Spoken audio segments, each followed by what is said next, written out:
Hi hello నమస్తే welcome to my channel అభిజ్యోతి. ఎవరైతే first time చూస్తున్నారో నా ఛానల్ని సబ్స్క్రైబ్ చేసుకోండి అండ్ లైక్ చేయండి అండ్ కంటెంట్ అంతా నచ్చిందంటే షేర్ చేయండి. ఎండింగ్ వరకు చూడండి, ఎవరు మిస్ చేయొద్దు. అండ్ ఇక్కడ డిస్క్లైమర్ ఏంటి అంటే, నేనైతే డాక్టర్ని కాదండి, నేను ఒక వెల్నెస్ కోచ్. మీ యొక్క లైఫ్ స్టైల్ ఏదైతే ఉందో జీవన విధానాన్ని మారుస్తూ మీ యొక్క ఆరోగ్య పరిస్థితుల్ని మెరుగుపరచడానికి మాత్రమే ఈ కంటెంట్ అనేది చేయడం జరిగిందండి. డాక్టర్ని అయితే కాదు అండ్ ఏ రకమైన డయాగ్నోసిస్ మాత్రం చేయడం జరగట్లేదు. అలాంటి లైఫ్ స్టైల్ కరెక్షన్స్లో ఒక 3 ఇంపార్టెంట్ పాయింట్స్ అనేవి ఈరోజు మనం తెలుసుకుందాము. సో టాపిక్ ఎండింగ్ వరకు ఉండండి, stay tune. Topic 1. So point 1 వచ్చేసరికి ఏంటి అంటే, చాలామంది లైఫ్ స్టైల్లో చాలా బిజీగా ఉంటారు. ఎవ్రీడే లేచినప్పటి నుంచి వాళ్ళ డైలీ రొటీన్ చూసుకుంటే కనుక చాలా బిజీగా హడావిడిగా ఉంటుంది. పొద్దున్నే లేవడం, ఇంటి పనులు చేసుకోవడం, పిల్లలకి క్యారేజ్ కట్టాలి, లేదా మగవాళ్ళకి త్వరగా పంపించాలి అని చెప్పి, లేదా మగవాళ్ళు అయితే ఆఫీస్ టైం అయిపోతుందని చెప్పి, వర్కింగ్ ఉమెన్ అయితే అక్కడ ఇక్కడ పనులు చేయాలని చెప్పి బ్రేక్ఫాస్ట్ అయితే స్కిప్ చేసేస్తూ ఉన్నారు. ప్రజెంట్ జనరేషన్లో పిల్లలు కూడా బ్రేక్ఫాస్ట్ అయితే సరిగ్గా ప్రాపర్గా తీసుకోవట్లేదు. దాని ద్వారా చాలా రకాల హెల్త్ ప్రాబ్లమ్స్ అనేవి రావడం జరుగుతూ ఉంటుంది.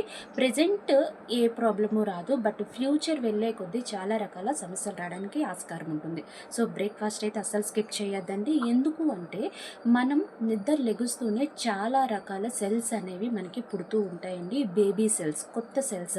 ఆ సెల్స్కి మంచి బ్రేక్ఫాస్ట్ అనేది మనం ఇవ్వాల్సింది. ఇవ్వకపోవడం వల్ల ఫ్యూచర్లో మనకి చాలా రకాల హెల్త్ కాంప్లికేషన్స్ అనేవి రావడం జరుగుతాయి. సో టాపిక్ 1 అంటే పాయింట్ 1లో ఏంటి అంటే, బ్రేక్ఫాస్ట్ అస్సలు ఎప్పుడు స్కిప్ చేయకూడదు. 8:30 to 9 లోపు మన బ్రేక్ఫాస్ట్ అనేది కంప్లీట్ అయిపోవాలి. అండ్ పాయింట్ నెంబర్ 2, ఇక్కడ ఏంటి అంటే, మనం ఎవ్రీడే లైఫ్లో ఎంత వాటర్ ఇంటేక్ అనేది బాడీకి ఇస్తున్నాం. ఎంత వాటర్ ఇవ్వాలి మీ అందరికీ తెలుసా తెలీదా? కామెంట్ చేయండి. మనం ఎంత బరువు ఉంటామో ప్రతి 20 కేజీలకు గాను 1 లీటర్ వాటర్ అయితే కంపల్సరీగా ఇవ్వాల్సిందే.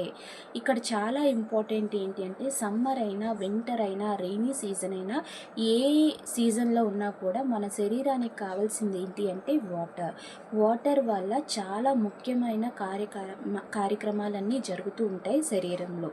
సో ఇప్పుడు వాటర్ ఎంత ఇంటేక్ ఇవ్వాలి అంటే, నేను ఒక 50 కేజీలు బరువు ఉన్నానంటే ఖచ్చితంగా 2.5 లీటర్స్లో 3 లీటర్స్ వాటర్ ఇవ్వాల్సిందే. క్యాలిక్యులేషన్ వచ్చేసి ఎలాగా అంటే, every 20 కేజీస్కి 1 litre of water compulsory ఉండాలి. అదే వింటర్ సీజన్ వచ్చేసరికి అయితే ఎవ్రీ 25 కేజీస్కి 1 లీటర్ ఆఫ్ వాటర్ కంపల్సరీగా తీసుకోవాలి. దాని ద్వారా మన టోటల్ బాడీ పార్ట్స్ అన్నీ కూడా చాలా చక్కగా యవ్వనంగా ఉండడానికి సపోర్ట్ అవుతూ ఉంటుంది. And point number 3. సో ఈ పాయింట్లో ఏంటి అంటే, చాలా ఇంపార్టెంట్ అండి. మెజారిటీ ఆఫ్ హెల్త్ అంతా దీని మీదే ఆధారపడి ఉంటుంది. ఏంటి అంటే, మన యొక్క లంచ్ ప్లేట్. సో ఈ లంచ్ ప్లేట్లో కంపల్సరీగా మనకి డైజెషన్ బాగా అవ్వాలి అంటే ఫైబర్ కర్రీ అనేది చాలా ఇంపార్టెంట్. WHO హెల్త్ ఆర్గనైజేషన్ ఏం చెప్తుంది అంటే, వరల్డ్ హెల్త్ ఆర్గనైజేషన్ ప్రకారంగా ప్రతి శరీరానికి కూడా least 25 to 40 grams of fibre ఇమ్మని కోరుకుంటుంది. అంటే ఇప్పుడు కనీసం మినిమం మనం ఒక 25 గ్రామ్స్ ఆఫ్ ఫైబర్ అయినా మన బాడీకి అందించాలి. సో ఈ ఫైబర్ ఎక్కడి నుంచి దొరుకుతుంది అంటే, పాదు నుంచే వచ్చే ఏ కూరగాయల్లోనైనా కూడా మనకి చాలా ఫైబర్ అనేది దొరుకుతుంది. సో అలాగే మీరు లంచ్లో చక్కగా కార్బోహైడ్రేట్స్, ప్రోటీన్స్, ఫ్యాట్స్ ప్రతిదీ కూడా శరీరానికి అందేలాగా ప్లాన్ చేసుకుంటూ ఉండాలి. తీసుకున్న కార్బోహైడ్రేట్ మీదే మనకి ఎనర్జీ అంతా రన్ అవుతుంది కాబట్టి మంచిగా కార్బోహైడ్రేట్ అనేది తీసుకోవాలి.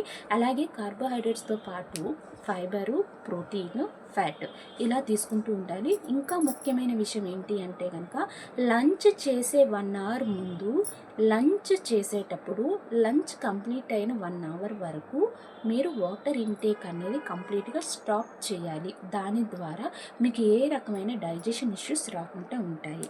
Thank you so much. And remaining health tips కోసం stay tune to my channel. Thank you. Subscribe.